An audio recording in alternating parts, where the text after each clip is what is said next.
Assalamualaikum warahmatullahi wabarakatuh. Waalaikumsalam warahmatullahi wabarakatuh.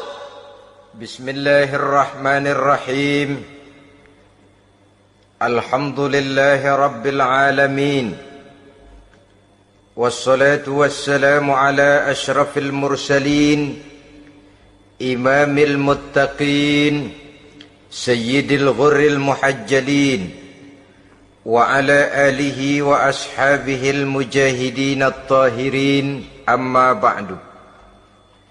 Saudara-saudara kaum muslimin rahimakumullah. Satu hari ketika seorang ulama besar bernama Al-Imam Al-Faqih Abu Lais tengah berjalan-jalan di dekat kota Basrah, berkelumpulah sekelompok orang di dekat beliau. Mereka datang mengajukan satu pertanyaan. Imam, kami ingin bertanya. Di dalam Al-Quran itu Allah Subhanahu wa ta'ala menjelaskan, Ud'uni astajib lakum. Berdoalah kepadaku, aku akan jawab doamu. Mintalah kepadaku, aku kabulkan permintaanmu. Itu dan begitu janji Allah di dalam Al-Quran. Kami, kata orang-orang tadi, sudah lama berdoa kepada Allah. Tapi kenapa sampai sekarang doa kami ini belum dikabulkan? Katanya, ud'uni astajib lakum. Kalau kamu berdoa, aku jawab, aku penuhi, aku kabulkan doamu. Itu janji Allah. Kami sudah lama berdoa pagi, sore, siang, malam. Nyatanya sampai sekarang doa kami belum dikabulkan. Ini bagaimana? Apa ayat Quran salah? Apa Tuhan lagi lempengan gak denger?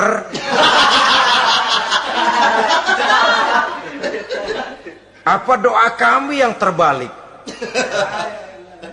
Kelihatannya sepele saja ini. Doa tidak didengar oleh Allah. Permohonan tidak dijawab, tidak dikabulkan oleh Allah. Tapi sebenarnya kalau kita mau merenung, kemalangan apa yang paling besar dalam kehidupan ini? Selain daripada kalau permohonan dan doa kita sudah tidak dihiraukan oleh Allah. Artinya hidup sudah tidak diopeni oleh Allah. Jangankan Allah, saudara-saudara, kita nggak diopeni sama mertua saja bingung. Ini mertua diem aja, kalau saya salah apa salahnya, kalau ada yang dikepengenin apa kepengenannya, boyak ngomong kenapa diem begitu. Ini tidak diopeni oleh Allah. Kemalangan apa yang lebih malang selain daripada kalau doa sudah tidak didengar oleh Allah. Itu sudah kemalangan yang paling malang, lebih malang dari kota Malang saya kira.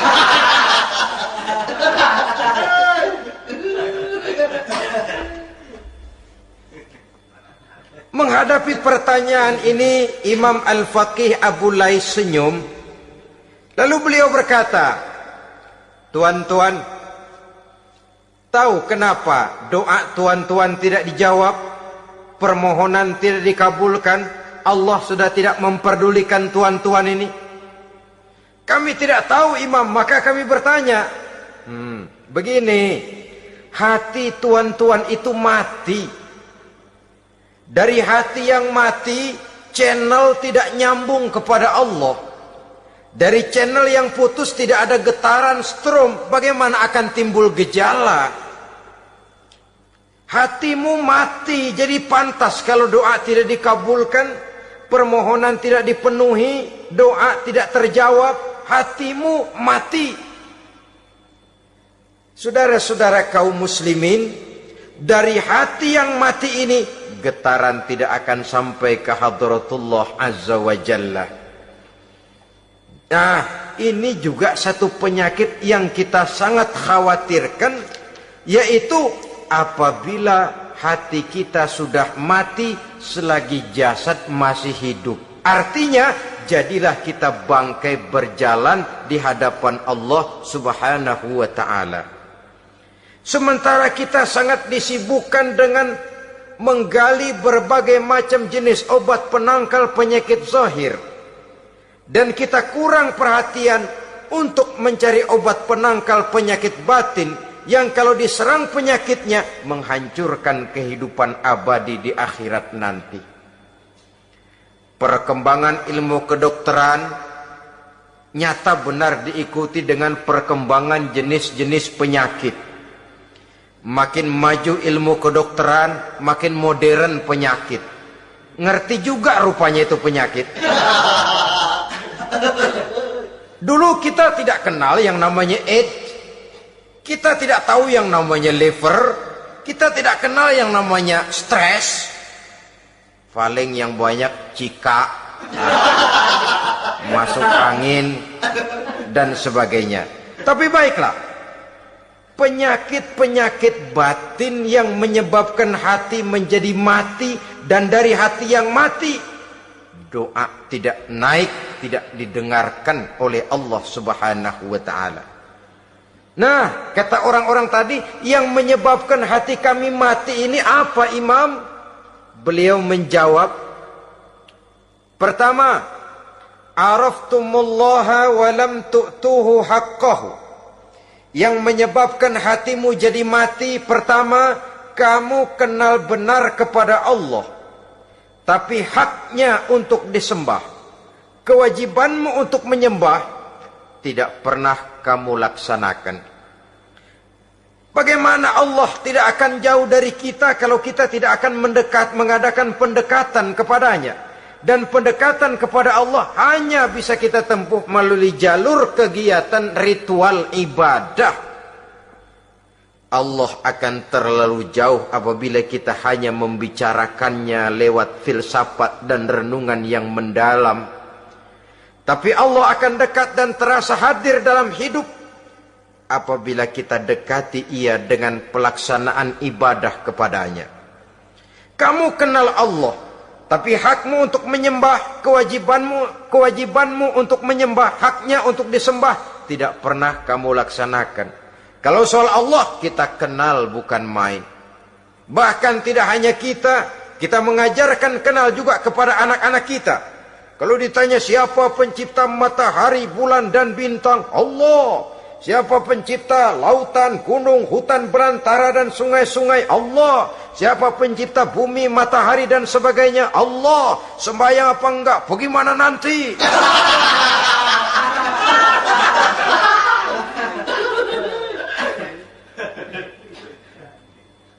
Tanpa pendekatan, Allah akan jauh. Apabila Allah jauh, maka doa tidak akan didengarkan olehnya. Oleh sebab itu, logika mengajarkan kepada kita, berpayahlah dulu, wa mal ladzatu illa ba'da ta'ab, inna ma'al usri yusra. Di balik kesulitan menunggu kemudahan. Nikmat baru akan terasa, kelezatan hidup baru akan terasa setelah kita jerih payah banting tulang peras keringat. Rasanya memang lebih nikmat sepotong singkong hasil cucuran keringat sendiri ketimbang roti dijejelin orang. Ini berarti kita ingin mohon pertolongan kepada Allah, sementara dengan Allah sendiri kita jauh. Sama saja dalam kehidupan kita analoginya, saudara-saudara. Orang tidak kenal kepada saudara, tahu-tahu jauh dari saudara, tahu-tahu datang mau minjem duit. Apa kesan saudara? Enak aja, kenal enggak, dekat enggak, datang-datang mau minjem duit. Emang duit percetakan bapak lu?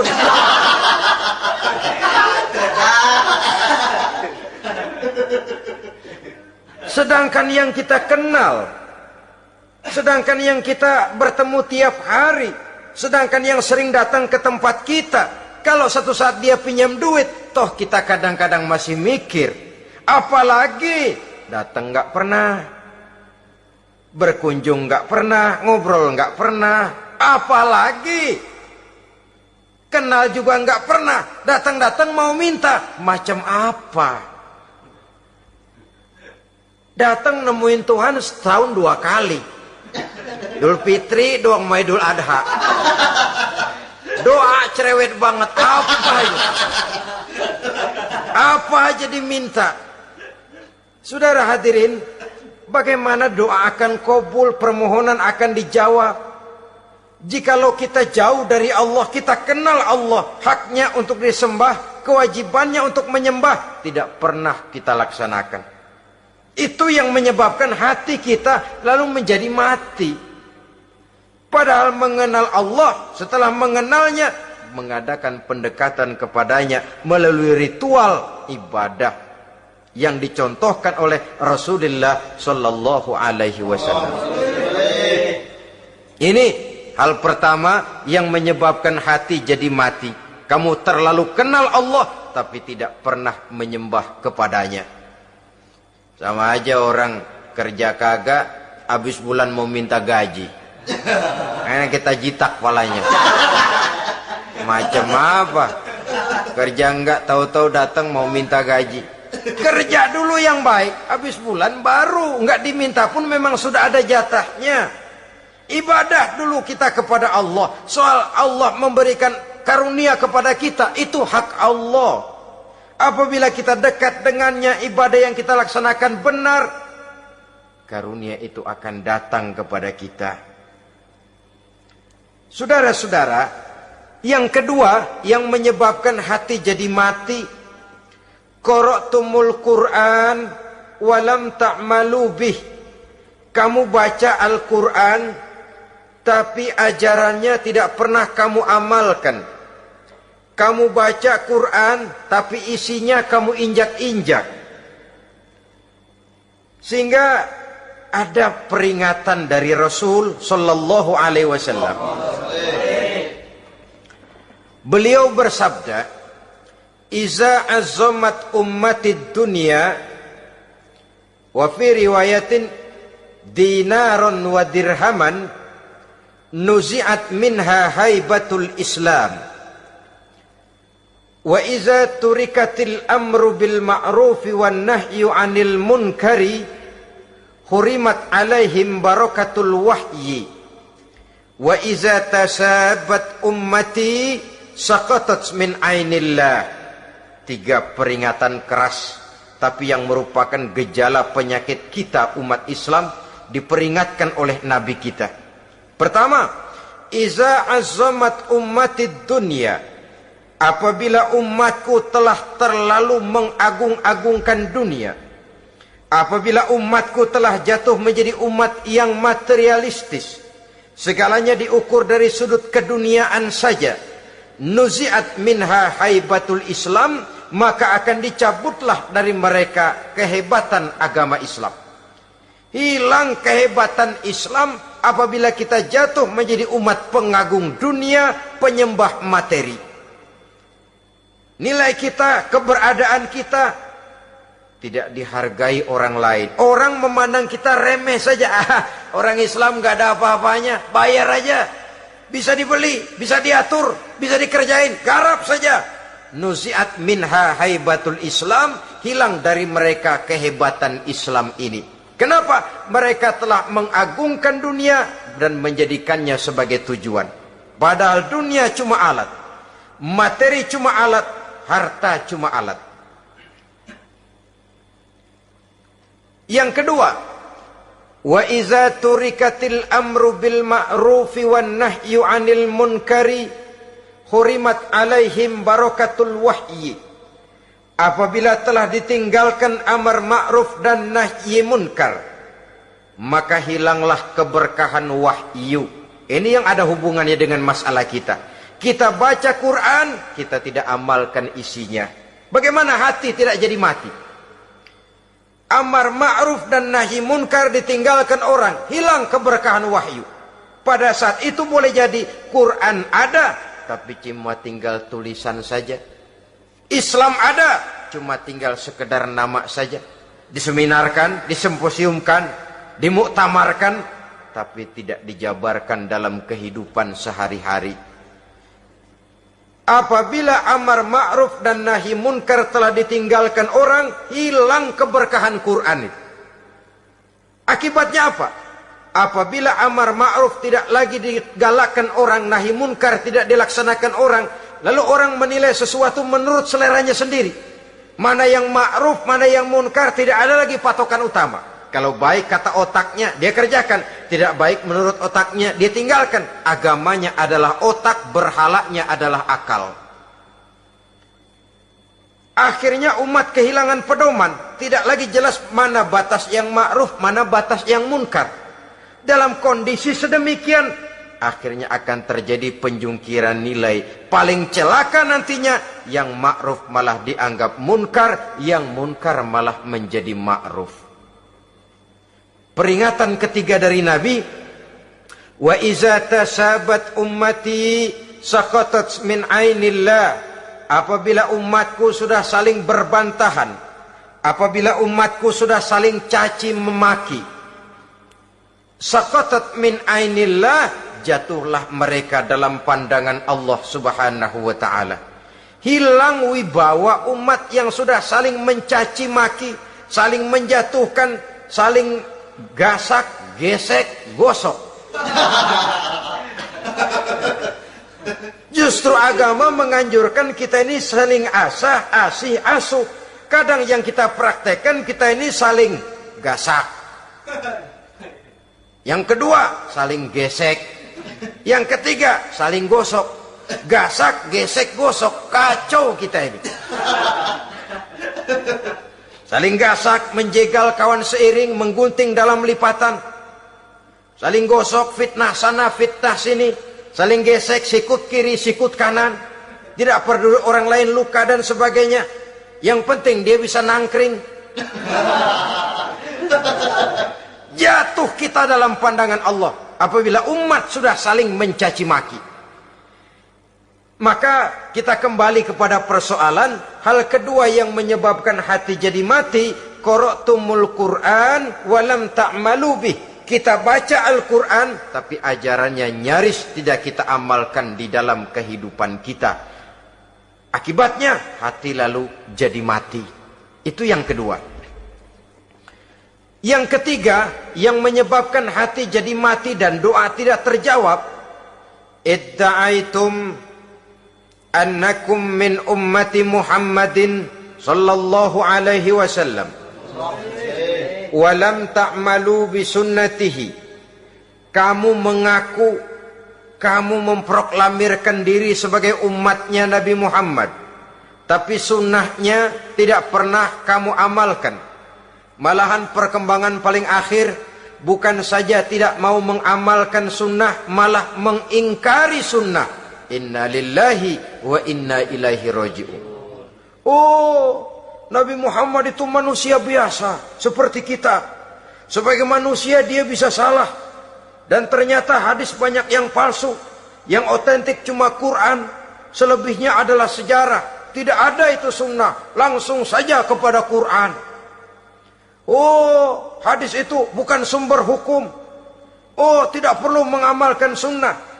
Saudara-saudara kaum muslimin, mengaku kita umat Nabi, tapi sunnahnya kita campakkan, tidak kita amalkan. Setelah tidak kita amalkan, kita campakkan. Setelah kita campakkan, kita ingkari pula.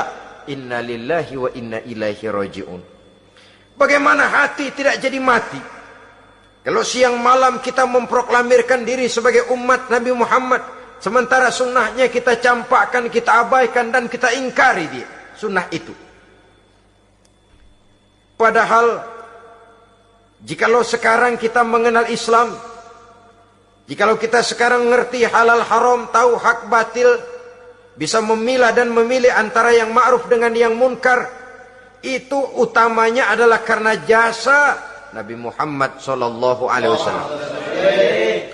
Yang dari generasi ke generasi dilanjutkan oleh para sahabat, oleh tabi'in, oleh tabi'in, terus oleh para ulama-ulama sampai kepada kita sekarang ini.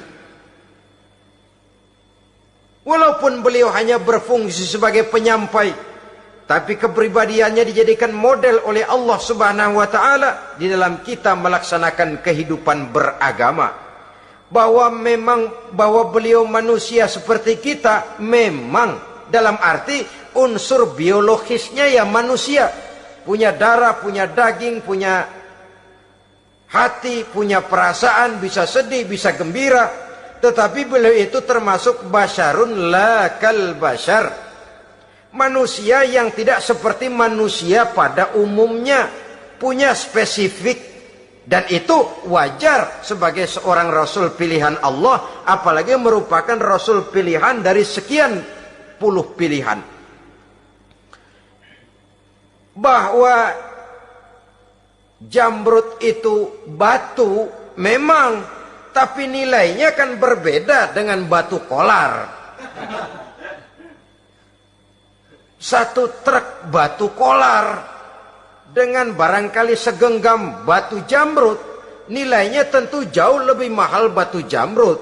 Kalau soal batunya, sama batunya, tapi nilainya berbeda karena esensinya berbeda. Kita manusia, Nabi Muhammad juga manusia, sama manusianya memang, tapi kualitasnya, nilainya tentu jauh panggang daripada api. Itu sebabnya Allah menjadikan beliau sebagai model. Laqad kana lakum fi rasulillahi uswatun hasanah. Di dalam diri Rasul itu terdapat contoh teladan yang sangat baik bagi kita. Oleh karenanya, pada pertemuan kali ini, apabila kita konsekuen mengaku umat Nabi Muhammad, marilah konsekuen juga menegakkan sunnahnya.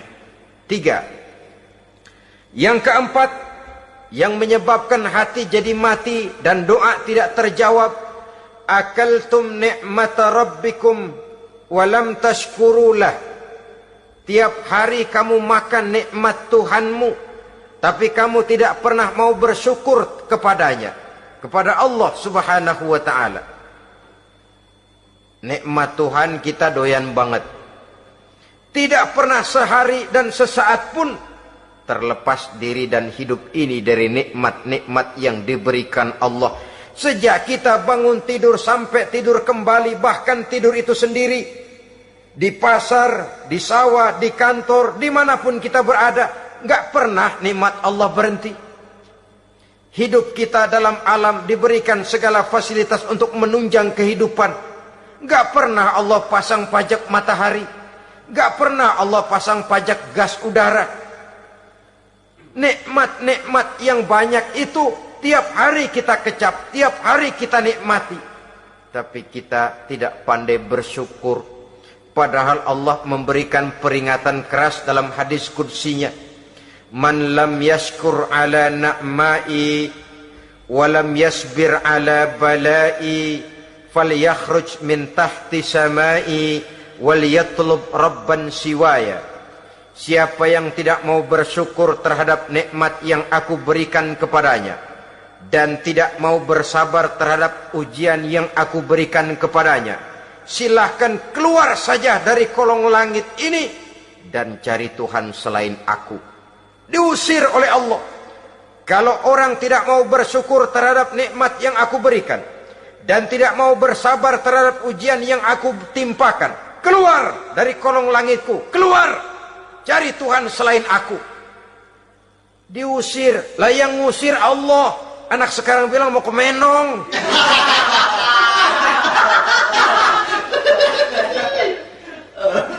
Kalau diusir kita dari Jakarta, masih bisa pindah ke Bandung. Diusir kita dari Bandung, bisa pindah ke Jogja, Solo.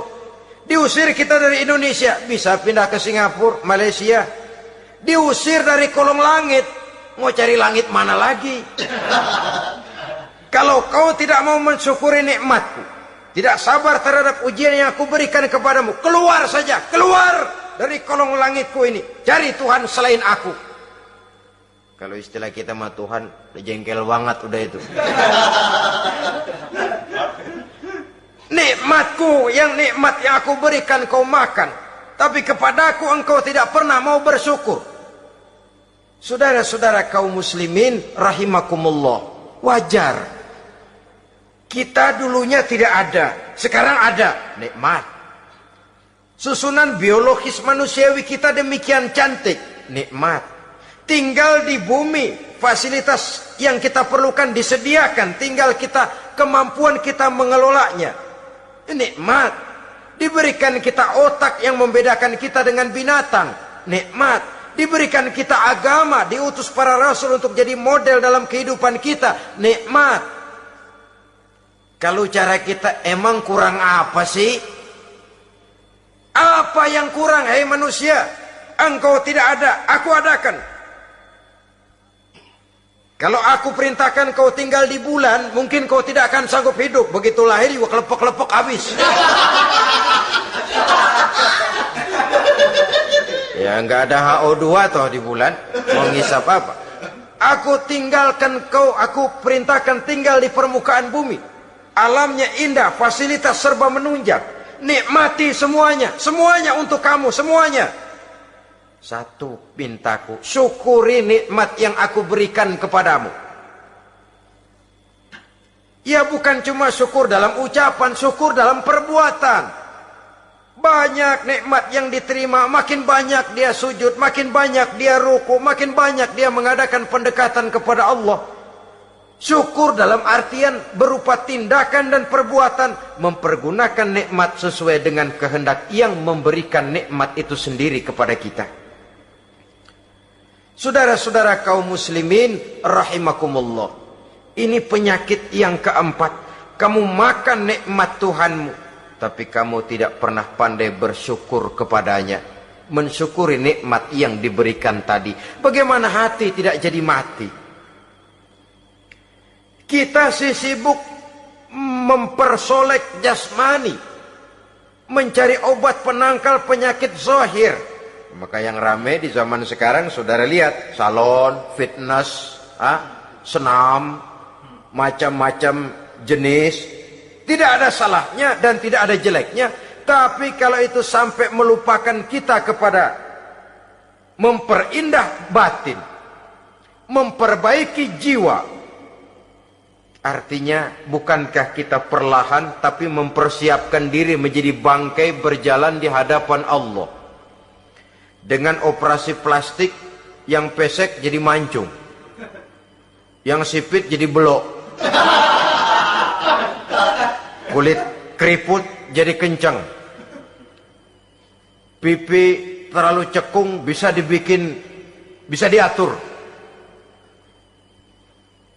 Saudara-saudara, tapi kalau hati yang rusak, jiwa yang rusak, kemana lagi kita akan berobat kalau bukan kepada agama? Maka hati itu jadi mati apabila kita selalu memakan nikmat Allah dan tidak pandai mensyukuri nikmat itu. Dari hati yang mati tidak akan ada getarannya. Oleh sebab itu doa tidak terjawab. Selanjutnya yang menyebabkan doa tak terjawab dari sebab matinya hati, qultum annal mauta haqqun wa lam tasta'iddu lahu. Kamu berkata, kamu yakin bahwa mati adalah sesuatu yang benar, tapi kamu tidak pernah punya persiapan untuk mati.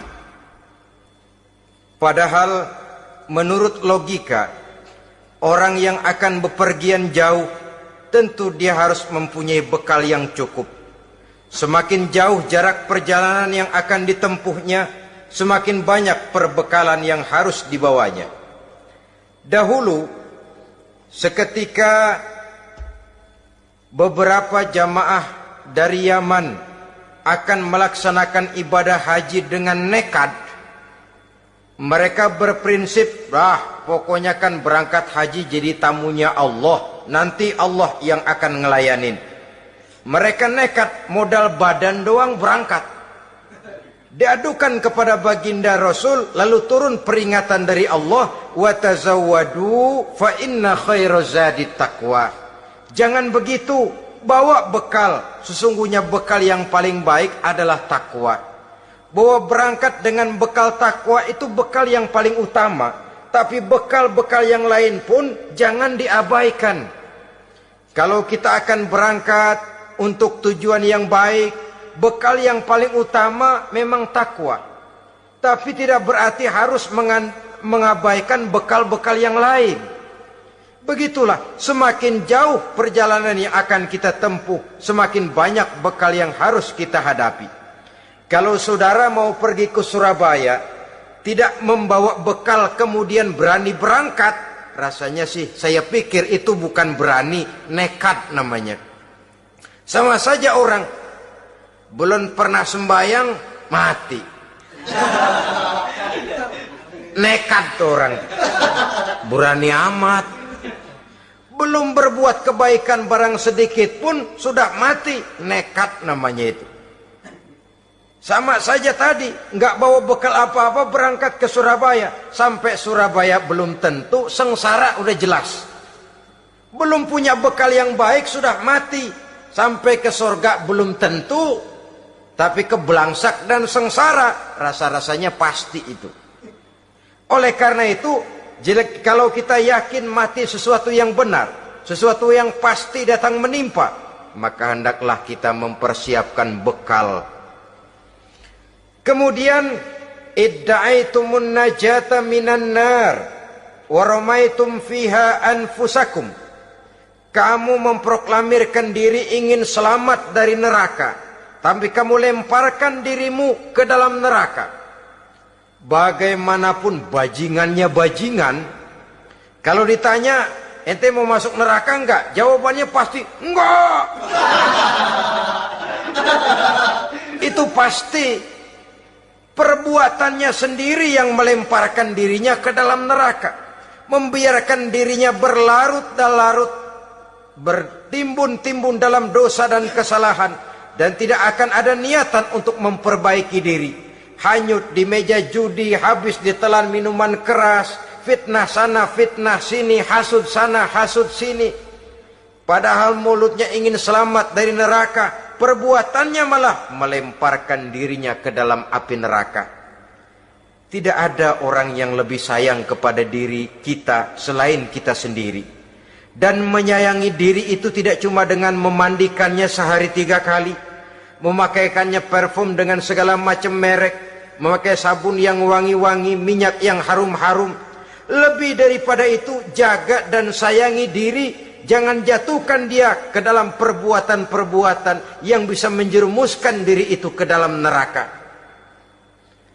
Kemudian disambung oleh Imam Al-Faqih Abu Lais yang menyebabkan doa tidak terjawab karena hati mati. Idda'aitum dukhulal jannah walam ta'malu laha. Kamu ingin masuk surga, tapi kamu berat mengamalkan perbuatan yang bisa menyampaikan kamu ke surga. Semua kita kalau ditanya mau masuk surga, mau. Tapi jarang yang berlomba melakukan perbuatan-perbuatan yang bisa menyampaikan kita ke surga. Kemudian yang terakhir kata Imam Al-Faqih Abu Lais, dafantum mautakum walam ta'tabiru laha. Kamu menguburkan orang yang mati di antara kamu, tapi kamu tidak bisa mengambil iktibar, tidak bisa mengambil pelajaran dari mayit yang jenazah yang kau kuburkan itu. Mestinya kan nguburin orang tuh membuat sadar. Iya, kalau sekarang saya baringkan di liang lahat, menghadap ke arah kiblat, bantalnya tanah, setelah itu ditutup dengan papan, lalu ditimbun dengan tanah. Iya, sekarang giliran dia. Giliran saya, entah besok, lusa, bulan depan, tahun depan, tapi pasti mengubur mayat, mengubur jenazah, tapi tidak bisa mengambil iktibar dari yang dilaksanakannya itu. Ini merupakan penyakit-penyakit batin yang merupakan handicap, yang menimbulkan jarak antara kita dengan Allah Subhanahu wa ta'ala. Pantas kalau itu semua ada pada diri kita, hati jadi mati. Dari hati yang mati, doa tidak akan tembus. Kita tidak lagi akan diperdulikan oleh Allah Subhanahu wa ta'ala. Dan itu sekali lagi kemalangan yang terbesar dalam kehidupan kita. Bagaimana jalan keluarnya? Pertama, memperbaiki batin kita, menyelamatkan diri daripada penyakit-penyakit yang bisa mematikan hati seperti yang sudah saya sebutkan tadi. Yang kedua, berdoa dengan adab, sehingga tata cara di dalam kita bermohon kepada Allah Subhanahu wa taala dibicarakan secara khusus oleh Al-Imamul Ghazali dalam kitab Ihya beliau yang disebut adabud doa. Adab di dalam kita melaksanakan doa kepada Allah Subhanahu wa taala. Setelah batin ini bersih dari penyakit-penyakit hati yang bisa menyebabkan hati jadi mati, berdoalah kita kepada Allah. Bagaimana adabnya? Kata Imamul Ghazali rahimahullah, yang pertama hendaklah ia di dalam berdoa itu memilih waktu yang mulia. Minal awqatis syarifah, kata beliau. Memilih waktu-waktu yang punya nilai mulia. Ramadan dalam 1 tahun, Jumat dalam tiap minggu, sepertiga malam yang akhir pada setiap hari.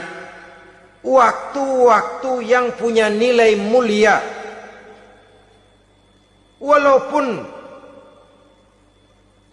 misalnya saudara berdoa pada hari Kamis, tidak ada halangannya Allah mau kabulkan.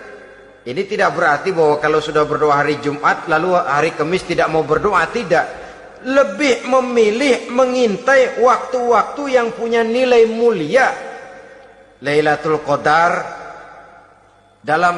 sekali dalam setahun. Waktu-waktu yang punya nilai mulia. Logikanya begini, saudara-saudara. Kalau kita datang ke rumah seseorang, tujuan utama kita minjem duit, yang paling pertama kita perhitungkan tanggal berapa nih? Kan itu toh, tanggal berapa? Kalau tanggal 20 atuh minjem duit, orang lagi ngap-ngapan, boro-boro dia bisa minjemin, dia sendiri mungkin lagi pusing. Kita lebih dulu kita amatin tanggal berapa nih, yang enak sore apa siang, jam 2. Jam 2 dia baru pulang dari kantor, tapi giliran tidur. Kalau dia tidur dibangunin, datang mau minjem duit, kagak dimaki-maki juga kebagusan deh. Kan kita lihat waktunya, timingnya kata orang sekarang. Tanggal berapa, sore, apa malam, apalagi gulem, apa terang bulan. Itu semua sudah kita atur sedemikian rupa. Memilih waktu. Yang kedua kata Imamul Ghazali, memilih keadaan yang istimewa. Kalau tadi soal waktu, yang kedua soal keadaan. Ada situasi-situasi di mana doa itu diijabah oleh Allah Subhanahu wa taala. Di antaranya kata Imam Abi Hurairah, "Inda zahbis sufuf fi sabilillah." Pada waktu mengatur barisan perang membela agama, di situ doa kabul. Inda nuzulil ghais, ketika turun gerimis, di situ doa makbul. Inda iqamis shalah, ketika salat mau didirikan, riwayat lain bainal azan wal iqamah, antara azan dan qomat, di situ doa makbul. Itu memilih keadaan-keadaan. Kemudian yang ketiga kata beliau, berdoa menghadap kiblat. Ya, apa kalau doa madhab mudik Tuhan gak tahu? Tahu. Tuhan gak dengar? Dengar. Cuma lebih etis. Lebih etis kalau kita berdoa menghadap ke arah kiblat. Saudara-saudara kaum muslimin rahimakumullah. Yang keempat, hifdzus saut, menyederhanakan suara. Tidak terlalu keras, juga tidak terdengar orang lain, apalagi kalau doa kita diaminkan oleh orang lain. Tidak usah terlalu keras. Kenapa? Karena Allah yang kita meminta kepadanya bukan zat yang tuli, bukan zat yang buta, bukan zat yang tidak dengar, bahkan dia maha dengar. Juga tidak terlalu seperti orang berbisik-bisik, apalagi kalau doanya doa bersama-sama. Tapi kadang-kadang terdorong oleh husnuzon dari para makmum saja. Tidak peduli apa yang dibaca oleh imam, yang kedengaran cuma amin aja gerengan. Amin, amin, amin, amin, amin, amin.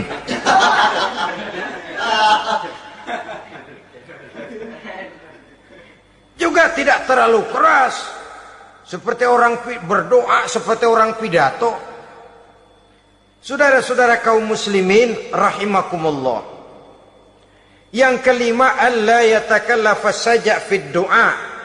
Dalam berdoa, kalau istilah kita, jangan nyelongcong. Suja' ini menunjukkan sikap berani kepada Allah. Misalnya ada orang berdoa, ya Allah ampunilah saya kalau engkau mau. Kalau Allah mau. Kasihanilah saya ya Allah kalau engkau mau. Itu doa orang songong. Atau sama saja, ya Allah berilah saya rezeki dikit aja. Emang kenapa pakai begitu?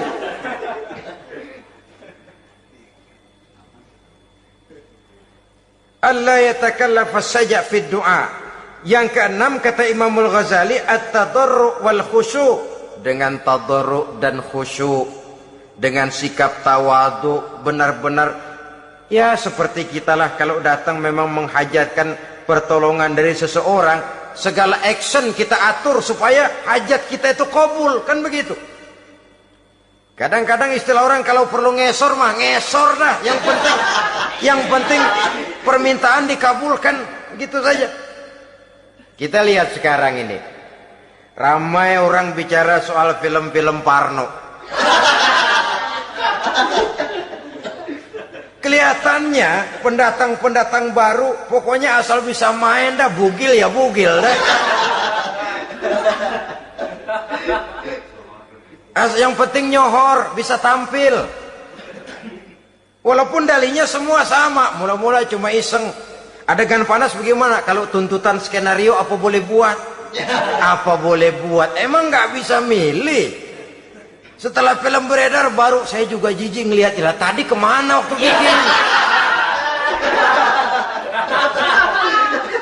Udah jadi baru jijik, bikinnya merem memang itu.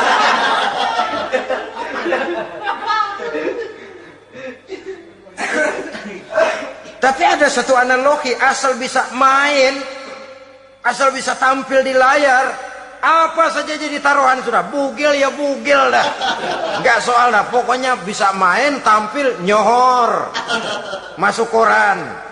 Udah seperti kata-kata orang Arab, bul ala zamzam fatu'raf. Kalau pengen terkenal kencingin sumur Zamzam. Artinya apa? Bikin yang aneh-aneh, yang orang nggak kerjain, ntar ngetop. Yang ngetop lempengan jeleknya.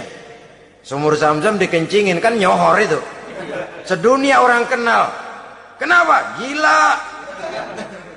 Saudara-saudara kaum muslimin rahimakumullah, sangat kita sayangkan kalau lalu orang berlomba-lomba dengan cuma modal paha mulus, wajah cantik, dia mauin apa saja mau lalu bisa tampil.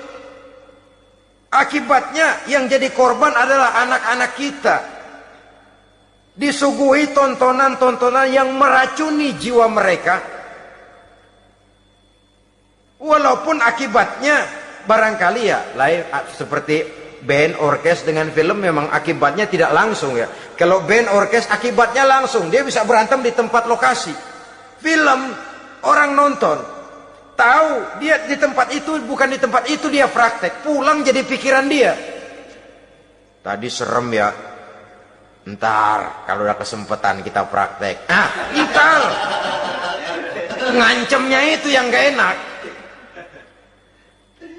Tapi yang saya analogkan dengan persoalan kita, tingkah pola artis apapun dilakukan asal bisa main. Nah itu tuh, asal dapat kesempatan acting. Dalihnya ya tuntutan skenario lah. iseng lah, macem-macem lah. Tapi yang jelas satu target, saya harus dapat kesempatan main. Untuk sampai ke situ, cara apa saja harus saya tempuh. Tidak peduli harus menginjak-injak norma dan budaya bangsa yang luhur. Tidak peduli harus bertentangan dengan kaidah agama. Tidak peduli hasilnya meracuni umat masyarakat, terutama generasi muda. Yang penting kan ngetop. Saudara-saudara, baiklah ya, itu soal lain. Tapi soal kita ialah at-tadarru wal khusyu'. Bermohon kepada Allah dengan tadarru, khusyuk dan tawadhu. Seperti kalau kita mau bermohon kepada seseorang, kita merendahkan diri. Pak, saya memang orang gak mampu, Pak. Utang saya udah selebar kampung, Pak. Anak udah 16 seprapat.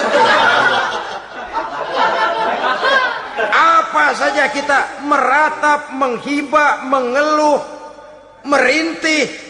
Ujungnya kan, yang penting gue minjem duit dapet dah. Gitu. Apa kayak diomongin, pokoknya pulang bawa duit, itu saja. Itu strategi manusiawi. Kalau ini kita adakan konteks, oh iya, kepada Allah lebih lagi kita tadarru, khusyuk, tawadhu. Doa dengan tawadhu, sebab kita akan bermohon kepada yang serba maha. Menghadap ke arah kiblat, duduk bertafakur dengan khusyuk, tawadhu. Jangan doa sembari tolak pinggang.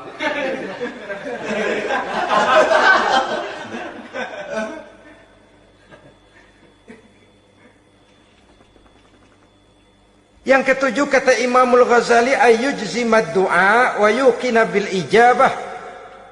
Hendaknya dia menjazamkan doanya itu dan yakin bahwa doanya akan dikabulkan oleh Allah. Sebab kata Nabi, innallaha la yaqbalu du'aan min qalbin ghafilin lahin. Allah subhanahu wa ta'ala tidak akan menerima doa dari hati yang lalai dan main-main. Doa ke orang ugah-ugahan.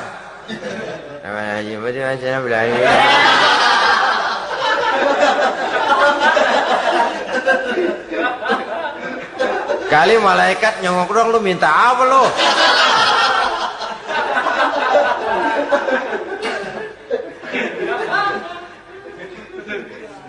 Seperti tadi itu, kita datang mau minjem duit sama orang, ngomongnya ogah-ogahan.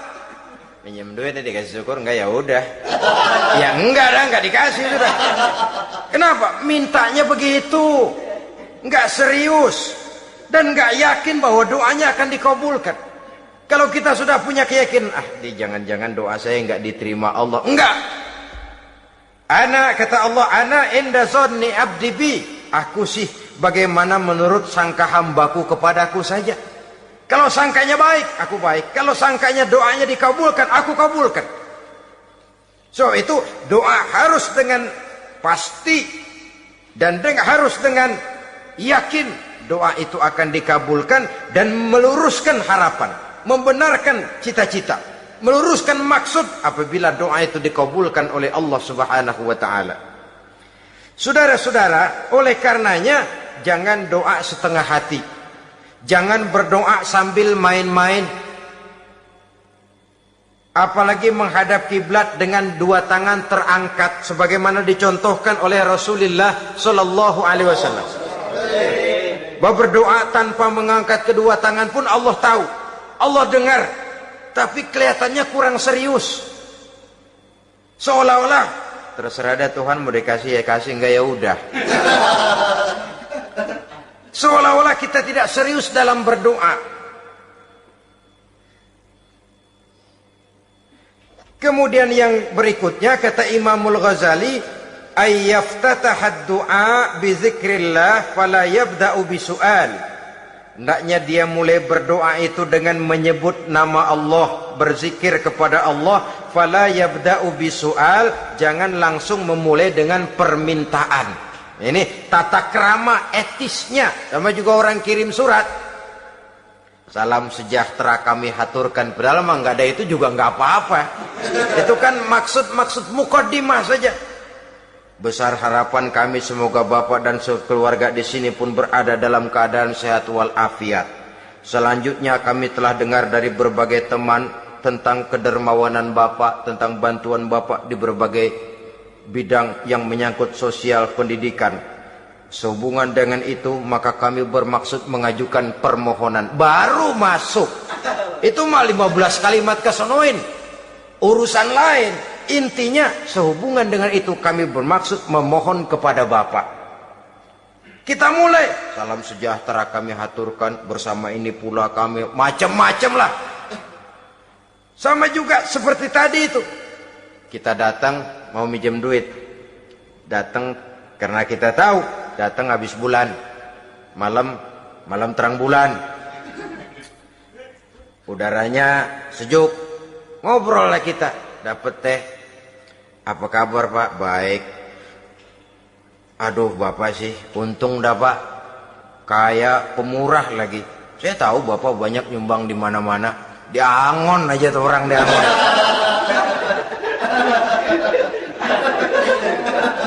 Kira-kira udah mau telap aja baru dikedat. Ngomong-ngomong Pak. Nah. Mulai nih kalau udah ngomong-ngomong. Ngomong dah tuh mulain. Baru masuk. Jadi etisnya berdoa itu dimulai dengan zikrullah. Karena itu umumnya dimulai dengan Alhamdulillahirabbil alamin. Kita puji dulu Allah. Alhamdulillahirabbil alamin hamdan yuwafi ni'amahu wa yukafi'u mazidah. Kita puji dulu Allah. Seperti orang tadi lah. Kita puji dulu kebaikannya. Walaupun pada akhirnya kita minjem duitnya. Ya, sebenarnya Allah nggak perlu dipuji toh. Dipuji atau tidak Allah tetap termulia. Ini etis manusia. Allah tidak berharap untuk dipuji oleh manusia. Allah tidak untung seluruh alam memujinya. Manusia mau memuji atau tidak itu urusan manusia sendiri. Allah tidak minta untuk dipuji. Allah juga tidak gila kepada pujian. Kalau kita memulai doa dengan pujian, etis kita kepada Allah Subhanahu wa taala di dalam kita bermohon kepadanya. Saudara-saudara kaum muslimin rahimakumullah. Kemudian menyesuaikan doa dengan kondisi. Ini termasuk syarat batin ya, taubat, waraddul mazalim kata Imam Ghazali, menolak segala macam kezoliman. Artinya kalau berdoa itu tahu diri. Kalau gaji kita sebulan 700 atau 800 900 ribu, berdoa minta rezeki 1 juta, itu tahu diri namanya. Kan cuman kurang 100 ribu. Ya, kalau kerja kagak minta gajian 1 juta. Pengen doa dikabulkan, rasanya secara etis nggak tahu diri orang berdoa seperti itu. Orang datang mau minta duit, mau pinjam duit kepada kita, kan kita lihat kira-kira mampu ngembaliin nggak nih orang. Kita lihat, kita evaluasi kemungkinannya. Lalu si yang minjem tentu tahu diri.